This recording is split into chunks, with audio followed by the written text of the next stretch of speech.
Hello and welcome to PMIS Academy. Today we'll analyze important newspaper articles of 18th July 2026.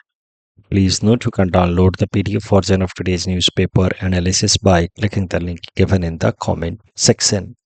This is the list of the topics that we'll be covering from today's newspaper. The first topic is about India's first hydrogen train. Important from our syllabus GS paper 3 Indian economy point of view. Current news ये है कि प्रधानमंत्री नरेंद्र मोदी जी ने भारत की पहली hydrogen powered passenger train को flag of किया। इस ट्रेन को स्टार्ट किया गया है between two stations Jind and Sonipat इन हरियाणा। तो अभी दो मतलब स्मॉलर रूट्स के लिए स्टार्ट किया गया है इस ट्रेन को, हाइड्रोजन पावर ट्रेन को। धीरे धीरे हाइड्रोजन पावर ट्रेन बाकी सारे रूट्स पे भी धीरे धीरे चलाई जाएंगी। This train, hydrogen power train, is basically a hydrogen fuel cell train and it will be using hydrogen fuel cell instead of diesel engine. तो कैसे काम करता हाइड्रोजन फ्यूल सेल उसके बारे में भी हम लोग समझेंगे। ये जो हाइड्रोजन ट्रेन है they are very clean source of transportation, क्योंकि इनके टेल पाइप से zero greenhouse gas emission या फिर कोई पॉल्यूटिंग गैस का इमिशन होता है। Sulphur dioxide, nitrogen oxide, carbon dioxide, carbon monoxide, ऐसी कोई भी चीज इमिशन नहीं होती है from the tail pipe of hydrogen trains. इनके टेल पाइप से बस निकलता है वाटर वेपर। हाइड्रोजन ट्रेन से स्टार्ट की जा रही हैं भारत के अंदर by Indian railways under hydrogen for heritage initiative. Hydrogen for heritage initiative के अंतर्गत इंडियन रेलवे 35 हाइड्रोजन ट्रेन चलाएगा अलग अलग रूट्स पे। इसमें से पहला रूट जिंद से सोनीपत हरियाणा में स्टार्ट किया गया है। तो 35 इस तरह के अलग अलग रूट्स पे हाइड्रोजन पावर ट्रेन चलाए जाएंगे। हाइड्रोजन फॉर हेरिटेज इनिशिएटिव का मकसद है कि जहां जहां पे भी डीजल ट्रेन चल रहे हैं वहां पे या तो इलेक्ट्रिफिकेशन किया जाए और इलेक्ट्रिसिटी बेस्ड ट्रेन को रन किया जाए। जहां पे इलेक्ट्रिफिकेशन पॉसिबल नहीं है जैसे हिली टेरेन्स में, या जहां पे डिजायरेबल नहीं है जो हेरिटेज साइट्स हैं ऊटी वगैरह के, जहां पे पहले डीजल ट्रेन थे अब उसके जगह पे इलेक्ट्रिफिकेशन करने से उस जगह की ब्यूटिफिकेशन खराब हो सकती है हेरिटेज के सिग्निफिकेंस को मेंटेन करने के लिए। तो जहां पे या तो इलेक्ट्रिफिकेशन पॉसिबल नहीं है या इलेक्ट्रिफिकेशन डिजायरेबल नहीं है वहां पे डीजल ट्रेन्स के बदले अब हाइड्रोजन ट्रेन्स चलाए जाएंगे। So that is the goal of hydrogen for heritage initiative. Hydrogen for heritage initiative will replace diesel trains with hydrogen power trains on the routes जहां पे इलेक्ट्रिफिकेशन इज आइदर डिफिकल्ट और undesirable. और इस तरीके से 35 hydrogen train चलाए जाएंगे अलग अलग रूट्स पे under this hydrogen for heritage initiative. अब थोड़ा समझते हैं कि ये जो हाइड्रोजन ट्रेन है जिसके अंदर हाइड्रोजन फ्यूल सेल का इस्तेमाल किया जाएगा वो कैसे एनर्जी प्रोड्यूस करता है, क्या इंटरनल मैकेनिज्म है। तो देखिए, हाइड्रोजन को स्टोर किया जाएगा in the hydrogen train at high pressure और वो हाइड्रोजन को फिर एक तरफ से सेल में सप्लाई किया जाएगा, फ्यूल सेल में सप्लाई किया जाएगा। अब जब ये हाइड्रोजन को यहाँ इस तरह से फ्यूल सेल में सप्लाई किया जाएगा तो this hydrogen after entering in the fuel cell will break down into hydrogen ions and electrons, क्योंकि यहाँ पे एक कैटलिस्ट का इस्तेमाल होगा, प्लैटिनम बेस्ड कैटलिस्ट, और उस कैटलिस्ट की मदद से हाइड्रोजन को ब्रेक किया जाएगा इन हाइड्रोजन आयंस एंड इलेक्ट्रॉन्स। उसके बाद इसके आगे एक मेम्ब्रेन लगा होगा, एक फिल्टर लगा होगा। उस फिल्टर से इलेक्ट्रॉन पास नहीं कर पाएगा, electron won't be able to pass through this filter, जबकि hydrogen ion will be able to pass through this filter. इस तरीके का मेम्ब्रेन लगा होगा। इससे होगा क्या कि इलेक्ट्रॉन्स यहाँ इकट्ठा होने लगेंगे और इन इलेक्ट्रॉन्स को फिर एक सर्किट के थ्रू पास कराया जाएगा, इलेक्ट्रिकल सर्किट के थ्रू पास कराया जाएगा on the other side of this fuel cell. तो हाइड्रोजन इंटर हुआ, प्लैटिनम बेस्ड कैटलिस्ट की मदद से हाइड्रोजन ब्रेक हो गया into hydrogen ion and electron. Hydrogen ion membrane से पास होकर के ऐसे मूव करेगा जबकि इलेक्ट्रॉन जो है इलेक्ट्रिकल सर्किट के थ्रू मूव करेगा, और जब इलेक्ट्रॉन इलेक्ट्रिकल सर्किट के थ्रू मूव करता है तभी जनरेट होती है इलेक्ट्रिसिटी। और ये जो इलेक्ट्रिसिटी जनरेट होगी इसी की मदद से हाइड्रोजन ट्रेन्स के मोटर्स को रन किया जाएगा, साथ ही साथ अंदर में लाइट, फैन, इन सब को रन किया जाएगा। अब देखिए, ये जो इलेक्ट्रॉन्स यहाँ से इस इलेक्ट्रिकल सर्किट से पास थ्रू कराए जाएंगे, वो इस साइड में पहुंचेंगे। इस साइड में क्या होगा कि एक तरफ से इलेक्ट्रॉन्स आ रहे हैं, दूसरे तरफ से हाइड्रोजन आ रहे हैं, और बाहर से ऑक्सीजन की सप्लाई की जाएगी। Oxygen will be captured by this train from the atmosphere, and this oxygen along with hydrogen ion and electrons will combine to release water vapor। तो एक तरफ से हाइड्रोजन डालेंगे और दूसरे तरफ से ऑक्सीजन डालेंगे, और इस फ्यूल सेल से वाटर वेपर एग्जॉस्ट के फॉर्म में निकलेगा। इसमें कोई और पॉल्यूटिंग या ग्रीन हाउस गैस नहीं निकलेगी। That is why we are saying कि zero emission from tail pipe, बस निकलेगा तो वाटर वेपर। तो ये है मैकेनिज्म जिसके through hydrogen fuel cell electricity produce करेगा, और जिस इलेक्ट्रिसिटी की मदद से हाइड्रोजन ट्रेन्स को चलाए जाएंगे। अब हाइड्रोजन ट्रेन्स के थोड़े से प्रोज एंड कॉन्स देख लेते हैं। देखिए, हाइड्रोजन ट्रेन्स के फायदे तो बहुत हैं, जैसे कि ग्रीन ट्रांसपोर्टेशन, एनवायरमेंट फ्रेंडली या सस्टेनेबल मोड ऑफ ट्रांसपोर्टेशन है ये हाइड्रोजन ट्रेन। क्लाइमेट फ्रेंडली है, तो जो भारत का लक्ष्य है under Panchamrit strategy to make India net zero by 2070, जो हमने United Nation Framework Convention of Climate Change में अपनी आईएनडीसी दी है, इंटेंडेड नेशनली डिटरमाइंड कंट्रीब्यूशन, उसमें से एक लक्ष्य है कि भारत को नेट जीरो बनाना है 2070 तक। उस टारगेट को हासिल करने में मदद मिलेगी with help of such sustainable transportation methods. Energy security will be strengthened because our excessive dependency on import of fossil fuel will reduce, क्योंकि जब भी वेस्ट एशिया में कोई कॉन्फ्लिक्ट होता है तो फिर भारत के अंदर एक एनर्जी क्राइसिस की सिचुएशन बनती है। उस एनर्जी इनसिक्योरिटी या क्राइसिस से बचने का एक ही तरीका है कि हम ज़्यादा से ज़्यादा इंडिजीनस सोर्सेज ऑफ एनर्जी पे रिलाई करें, इंपोर्ट डिपेंडेंसी को रिड्यूस करें। Overall hydrogen economy will boom. Hydrogen economy, जिसको मतलब जिसके अंदर हाइड्रोजन का प्रोडक्शन एंड यूटिलाइजेशन किया जाता है, हाइड्रोजन इकोनॉमी को मेनली डेवलप किया जा रहा है under national green hydrogen mission. तो इससे फायदा ये होगा कि hydrogen as a clean source of energy तो मिलेगा ही, साथ ही साथ देश में एम्प्लॉयमेंट अपॉर्चुनिटीज खुलेंगी, इनोवेशन एंड एम्प्लॉयमेंट अपॉर्चुनिटीज खुलेंगी।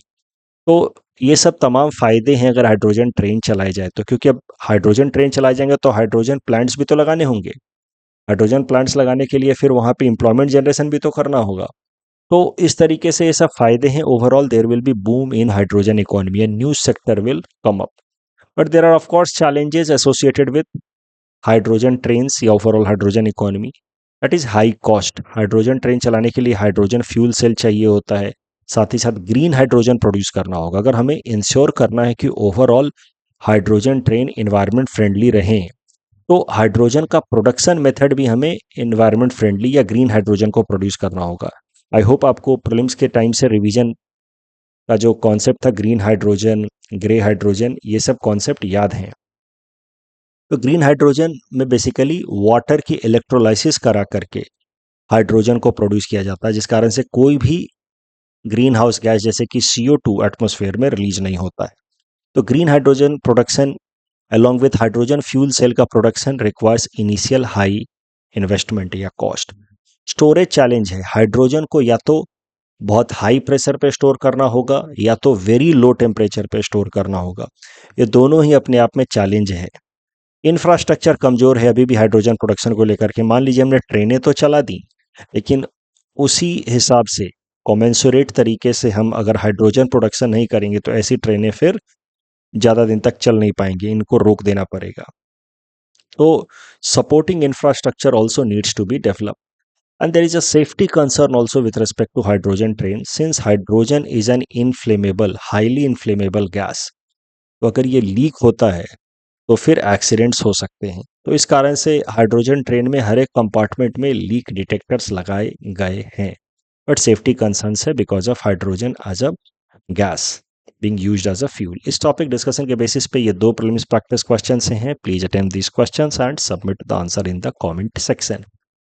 ओवरऑल हाइड्रोजन का हमारी इकोनॉमी में क्या रोल है, कैसे हाइड्रोजन इकोनॉमी को बूस्ट किया जा रहा है रिसेंट टाइम में, इसके ऊपर ये क्वेश्चन है।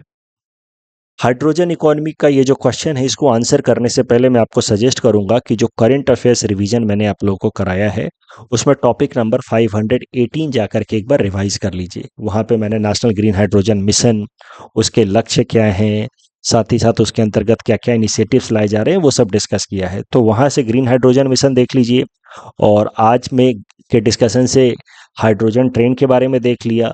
ओवरऑल हाइड्रोजन इकोनॉमी के प्रोज एंड कॉन्स आज हमने डिस्कस किए ही। इन सब आइडियाज के बेसिस पे आराम से इस क्वेश्चन को आप अटेम्प्ट कर सकते हैं। Next topic is about investment friendliness index, important from our syllabus GS paper 3 Indian economy point of view.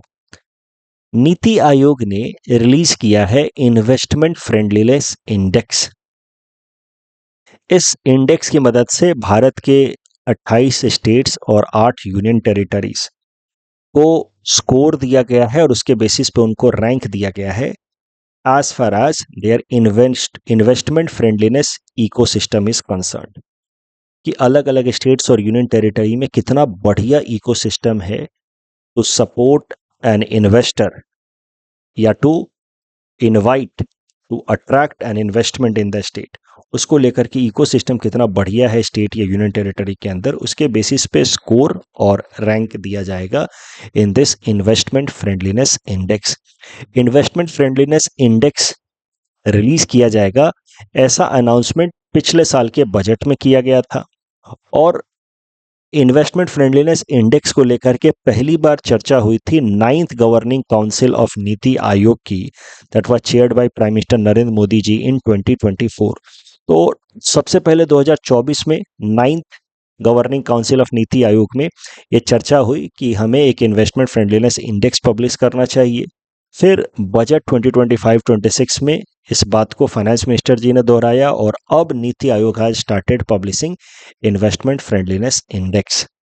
इससे फायदा ये होगा कि कॉम्पिटिटिव एंड कोऑपरेटिव फेडरलिज्म की भावना स्टेट्स और यूनियन टेरिटरीज के बीच में प्रमोट होगी, जो नीति आयोग का लक्ष्य है। तो एक स्टेट्स के बीच में कंपटीशन भी होगा, साथ ही साथ दो या दो से ज़्यादा स्टेट, जैसे मान लीजिए असम और मेघालय, ये आपस में सिर्फ कॉम्पीट नहीं करेंगे, ये आपस में कोऑपरेट भी करेंगे एक बेहतर इंफ्रास्ट्रक्चर डेवलप करने के लिए, ताकि नॉर्थ ईस्ट में ओवरऑल इन्वेस्टमेंट को बूस्ट मिले। कंपटीशन और कोऑपरेशन हर वक्त कॉन्ट्राडिक्टरी नहीं होते, कभी कभार कॉम्प्लीमेंट्री भी होते हैं। जैसे क्लास में दो स्टूडेंट एक साथ पढ़ाई करते हैं ताकि वो बाकी लोगों से आगे निकल पाए। तो NITI Aayog aims at promoting both competitive and cooperative federalism. तो इस इन्वेस्टमेंट फ्रेंडलीनेस इंडेक्स से भी ये फायदा होगा, जैसे असम, मेघालय और मिजोरम मिल करके कुछ कंबाइंड इंफ्रास्ट्रक्चर, रोड या रेलवे इंफ्रास्ट्रक्चर डेवलप करें। So this is how investment friendliness index, जहाँ पे हर एक स्टेट अपने यहाँ पे इन्वेस्टमेंट इकोसिस्टम को इम्प्रूव करने की कोशिश कर रहा है, उससे कॉम्पिटिटिव एंड कोऑपरेटिव फेडरलिज्म को सपोर्ट मिलेगा, ease of doing business will improve, और ओवरऑल जब हर स्टेट आपस में कॉम्पीट और कोऑपरेट करेगा इन्वेस्टमेंट क्लाइमेट को इम्प्रूव करने के लिए, तो भारत का ranking in global competitiveness as far as investment is concerned will also improve. अब ये जो नीति आयोग ने रिलीज करना शुरू किया है इन्वेस्टमेंट फ्रेंडलीनेस इंडेक्स, उसमें टोटल 8 बेसिस रखे गए हैं या 8 पिलर्स रखे गए हैं। इंफ्रास्ट्रक्चर कितना अच्छा है, और उसका वेटेज है सबसे ज़्यादा 25%, जैसे रोड, रेलवे लाइन, इलेक्ट्रिसिटी, ये सब। बिजनेस क्लाइमेट कितना अच्छा है, मार्केट कितना बेहतर तरीके से स्ट्रक्चर्ड है, प्राइवेट इन्वेस्टमेंट को कितना बढ़िया सपोर्ट मिलता है, उसका वेटेज है 20%। रिसोर्सेज कितने अवेलेबल हैं, लैंड, लेबर, पावर, ETC, उसका वेटेज है 15%। रेगुलेटरीज कितनी आसानी से लाइसेंस वगैरह मिल जाता है, गवर्नमेंट के जो तमाम नियम हैं उनको उनको कंप्लाई करने के लिए बिजनेसेस को कितना सहयोग देती है सरकार अपने तरफ से, कि सारे रेगुलेटरी कंप्लाइंसेस इजीली फॉलो हो पाएँ। Government policies apart from regulatory compliances, बाकी गवर्नमेंट पॉलिसीज की इंसेंटिव कुछ दे रही है कि नहीं सरकार नए बिजनेसेस को स्टार्ट करने के लिए, अलग अलग सेक्टर में कुछ हैंड होल्डिंग सपोर्ट दे रही है कि नहीं। जैसे टाटा को प्लांट लगाने के लिए असम सरकार ने ज़मीन दे दी एट हाईली सब्सिडाइज रेट, तो इन सबको कहा जाएगा good government policies. Financial health state का कितना अच्छा है, इंस्टीट्यूशनल इन्वायरमेंट कितना अच्छा है, यानी कि बाकी सारे जो इंस्टीट्यूशंस हैं जैसे जीएसटी डिपार्टमेंट एंड ऑल, वो कितना एफिशिएंट और ट्रांसपेरेंट तरीके से काम कर रहा है, ओवरऑल इन्वायरमेंटल रेजिलियंस है कि नहीं, जो भी वहाँ पे इंफ्रास्ट्रक्चर हैं वो एनवायरनमेंट फ्रेंडली हैं कि नहीं स्टेट के। ये 8 पैरामीटर्स और सबका अपना अपना अलग अलग वेटेज है, और ओवरऑल इन 8 पैरामीटर्स के अंदर टोटल 84 इंडिकेटर्स के बेसिस पे स्टेट्स को स्कोर दिया जाएगा, स्टेट्स एंड यूनियन टेरिटरीज को। Score will be given between 0 to 100। 50 से ज़्यादा स्कोर वाले स्टेट्स या यूनिटीज़ को कहा जाएगा दे आर टॉप परफॉर्मर। 45 से 50 वाले को कहा जाएगा फ्रंट रनर। 40 to 50 वाले को कहा जाएगा इमर्जिंग परफॉर्मर, एंड बिलो 40 वाले को कहा जाएगा एस्पायरिंग स्टेट्स। अब जो इनॉग्रल इन्वेस्टमेंट फ्रेंडली इंडेक्स 2026 में पब्लिश हुई है बाय नीति आयोग, इसमें अगर हम देखें तो overall top performing state has been Gujarat with the score of 56.6, followed by Maharashtra, Tamil Nadu, Goa and Orissa. फिर स्टेट्स को अलग अलग कैटेगरीज में डिवाइड करके भी उनको रैंक दिया गया है, जैसे लार्ज स्टेट कैटेगरी में Gujarat is on the top. तो basically Gujarat is overall top पे है, साथ ही साथ लार्ज स्टेट कैटेगरी में भी ऑफ कोर्स टॉप पे है। लार्ज स्टेट में दूसरे नंबर पे है महाराष्ट्र एंड तमिलनाडु, तीसरे नंबर पे है तमिलनाडु। हिली and north eastern states category में उत्तराखंड सबसे ऊपर है विद स्कोर ऑफ 47.5। असम दूसरे नंबर पे है hilly and north eastern states category में with the score of 47.3। Overall अगर असम की बात करें, ओवरऑल रैंकिंग असम की है 14th। Since score is 47.3, that is why Assam lies in front runner category. उसके अलावा city states and union territory की कैटेगरी तीसरी कैटेगरी है, उसमें बेस्ट परफॉर्मिंग स्टेट है गोवा, फिर Delhi, then Chandigarh. Lowest performing states या यूनियन टेरिटरीज में बेसिकली यूनियन टेरिटरीज ही हैं 3, लक्षद्वीप, लद्दाख एंड अंडमान निकोबार। यहाँ क्या इन्वेस्टमेंट फ्रेंडलीनेस स्कोर काफी कम है। टॉपिक डिस्कशन के बेसिस पे प्लीज प्रैक्टिस क्वेश्चन है, please attempt this question and submit the answer in the comment section. This is the question regarding role of NITI Aayog in strengthening cooperative and competitive federalism. Illustrate with suitable example. Define कर दीजिए कि क्या है cooperative and competitive federalism. अंत में ये जरूर कहिएगा कि cooperative and competitive federalism are not antithetical to each other, rather they are mutually reinforcing. एक दूसरे को सपोर्ट करते हैं। They are not contradictory, rather they are complementary. बाकी कुछ cooperative examples, cooperative federalism के example जो नीति आयोग प्रमोट कर रहा है, जैसे regional council, governing council and all, aspirational district programme and all. और कॉम्पिटिटिव फेडरलिज्म के इनिशिएटिव्स तो आपको पता ही है, तमाम जो इंडेक्स हैं जैसे investment friendly index and SDG index and all, वो सब कॉम्पिटिटिव फेडरलिज्म को प्रमोट कर रहा है। तो इसके बेसिस पे आप इस आंसर को फ्रेम कर सकते हैं। Next topic is about upgrade in the core industries. Important for our syllabus GS paper 3 Indian economy point of view. देखिए, आई होप आपको ये बेसिक कॉन्सेप्ट याद है, हमने करंट अफेयर्स रिवीजन में किया हुआ है, क्लास में भी मैं बताता हूं कि भारत की 8 इंडस्ट्रीज को आइडेंटिफाई किया गया है एज कोर इंडस्ट्रीज, और उनका अलग से एक इंडेक्स पब्लिश होता है जिसमें मंथली बेसिस पे मेजर किया जाता है कि इन कोर इंडस्ट्रीज का प्रोडक्शन किस हिसाब से इंक्रीज हो रहा है। उस इंडेक्स को कहा जाता है index of core industries, which is published by office of economic adviser, which comes under DPIIT, Department for Production and Industrial Training, and DPIIT जिसके अंतर्गत आता ऑफिस ऑफ इकोनॉमिक एडवाइजर, ये DPIIT is part of ministry of commerce and industry. तो basically department for promotion of industry and internal trade, DPIIT का full form ये है, department for promotion of industry and internal trade. इसके अंतर्गत एक body है office of economic adviser, जो measure करती है index of core industries. Monthly level पे इन 8 इंडस्ट्रीज का कैसे प्रोडक्शन इंक्रीज हो रहा है वो मेजर किया जाता है। अब क्या है, करंट न्यूज ये है कि DPIIT जो index of core industries measure करती है, ये डिपार्टमेंट, इसने फैसला किया है कि इंडेक्स ऑफ कोर इंडस्ट्रीज के मेजरमेंट के तरीके में थोड़ा चेंज लाया जाएगा, रिवाइज किया जाएगा। तो पहला इंप्रूवमेंट या रिवीजन ये है कि now one more sector will be added, the sector will be iron ore. इसके साथ ही number of core industries will increase from 8 to 9. अभी तक कोर इंडस्ट्रीज थे coal, crude oil, natural gas, steel, fertiliser, refinery, cement and electricity. Now iron ore will also be added. साथ ही साथ coal sector को थोड़ा सा उसमें चेंजेस लाया जाएगा. Only raw coal will be now taken in index of core industry. Coal middlings या waste coals will not be taken in order to avoid double counting. Otherwise बहुत बार कोल दो बार काउंट हो जाता था, एक बार एज ए रॉ कोल और दूसरी बार as a washed coal. Base year has been now change from 2011-12. Now new base year will be 2022-23. ये जो 8 सेक्टर को अलग अलग वेटेज दिया गया था पहले, रिफाइनरी का अपना वेटेज, इलेक्ट्रिसिटी का अपना वेटेज, ये 8 थे. अब इसमें ऐड कर दिया गया आयरन और, तो वेटेज का रीडिस्ट्रीब्यूशन किया जाएगा. लेकिन क्या नया वेटेज होगा ये अभी बताया नहीं गया है बाय डीपीआईआईटी. साथ ही साथ this core industries have weightage in overall index of industrial production as well. Overall जो हमारा देश के अंदर इंडस्ट्रियल सेक्टर में किस तरह से प्रोडक्शन इंक्रीज हो रहा है उसको मेजर करने के लिए एक अलग से इंडिकेटर पब्लिश होता है. इसको हम लोग कहते हैं IIP, index of industrial production. उसमें पहले कोर इंडस्ट्रीज का वेटेज हुआ करता था 40.27%. Now the weightage of core industries in index of industrial production will be reduced to 32.88%.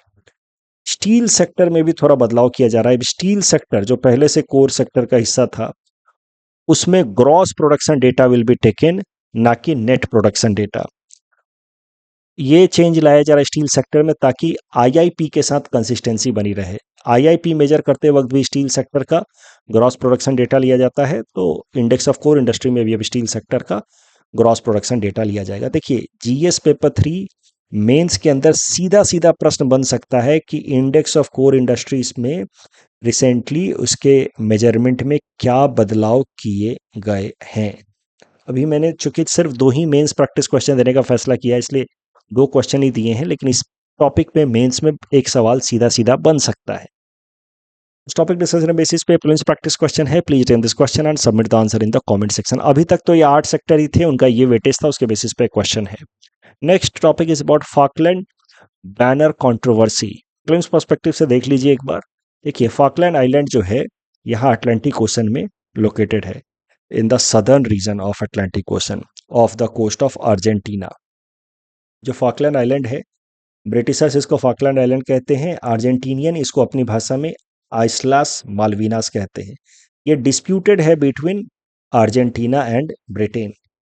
Argentina को जब आज़ादी मिली स्पेन से 1816 में, उसके बाद से अर्जेंटीना का कहना है कि this island should belong to Argentina only, जबकि ब्रिटिशर्स ने इस आइलैंड को कैप्चर कर लिया था 1833 में, और तब से अभी तक ये Falkland island is under control of Britishers.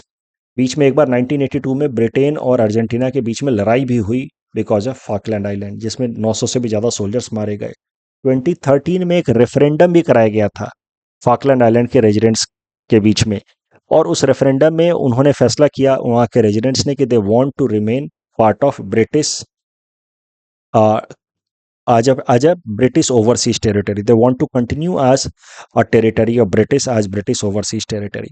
But Argentina कोशिश करता रहता है अभी भी कि डिप्लोमेटिक मीन से यूनाइटेड नेशंस में ये मामला उठा करके कैसे भी करके फॉकलैंड आइलैंड पे अपना कंट्रोल, सोवरेन कंट्रोल रिगेन किया जाए. तो पॉइंट ये है कि अर्जेंटीना और ब्रिटेन के बीच में ये डिस्प्यूटेड आइलैंड है फॉकलैंड आइलैंड. अर्जेंटीना या यूके के बीच में डिस्प्यूटेड आइलैंड है. अभी तक ये कंट्रोल में है यूके के. अभी जब वर्ल्ड कप का फीफा वर्ल्ड कप का सेमीफाइनल मैच हुआ जहां पे इंग्लैंड को अर्जेंटीना ने 2-1 से हराया, उसके बाद कुछ अर्जेंटीनियन प्लेयर्स ने ये बैनर शो करना शुरू किया, लावेस मालविनास सॉन अर्जेंटीनास, मींस इंग्लिश में बोले तो फॉकलैंड आइलैंडर अर्जेंटीनियन, मतलब ये अर्जेंटीना को बिलोंग करता है, जिस कारण से काफ़ी पॉलिटिकल कंट्रोवर्सी स्टार्ट हो गई. हो सकता है कि अर्जेंटीना के कुछ खिलाड़ियों के ऊपर फीफा डिसिप्लिनरी एक्शन ले ले, उनको बैन कर they from playing the final. अभी तक ऐसा कोई फैसला तो हुआ नहीं है, लेकिन हो सकता है. तो ये जो फॉकलैंड आइलैंड का डिस्प्यूट है that has now come in news, इस कारण से मैंने ये टॉपिक डिस्कस किया. इस टॉपिक के बेसिस पे प्रीलिम्स प्रैक्टिस क्वेश्चन है. Please attempt this question and submit the answer in the comment section. Smartphone manufacturing ecosystem को लेकर अगर बात करें तो पहला स्टेटमेंट सही है. India manufactures assembles most smartphone sold in the country. Most smartphone sold in India is marketed under Indian brand. This is wrong. या sold under foreign brand. Major global smartphone brands manufacture in India through their own factories. That is correct. Production linked incentive scheme encourage mobile phone manufacturing. So A is linked with 2. Domestic value addition to increase domestic sourcing. तो B is related with 3. तो अपने आप जवाब मिल गया A. Biologics, medicine derived from living organism, they are not chemically synthesized like conventional drugs. So second statement is wrong. Third statement is again correct. They are slightly more complex. NITI Aayog का ये जो report है इसके हिसाब से बाकी तीनों statement तो सही हैं, बट यहाँ पूछा है कौन नॉट करेक्ट है. फोर्थ स्टेटमेंट ऐसा कुछ नहीं कहा है नीति आयोग ने कि एक नेशनल बायोटेक्नोलॉजी रेगुलेटरी अथॉरिटी होनी चाहिए. SARFAESI act allows taking possession of the secured assets of the defaulting borrower. It enables banks to have financial institutions to recover secured loan after due approval of court. This is wrong. Court का approval लेने की जरूरत नहीं होती है SARFAESI act के अंतर्गत, इसलिए सेकंड स्टेटमेंट गलत है. कोर्ट का अप्रूवल लेने की जरूरत नहीं होती है. स्पेसिफाइड नॉन फाइनेंशियल एसेट से रिलेटेड दूसरा स्टेटमेंट गलत है because it prohibits banks from selling the asset back to the defaulting borrower. So it is not allowed. Second option is not allowed now. Ransomware से related तीनों statement सही हैं. That's all from our side for today. Thanks for watching.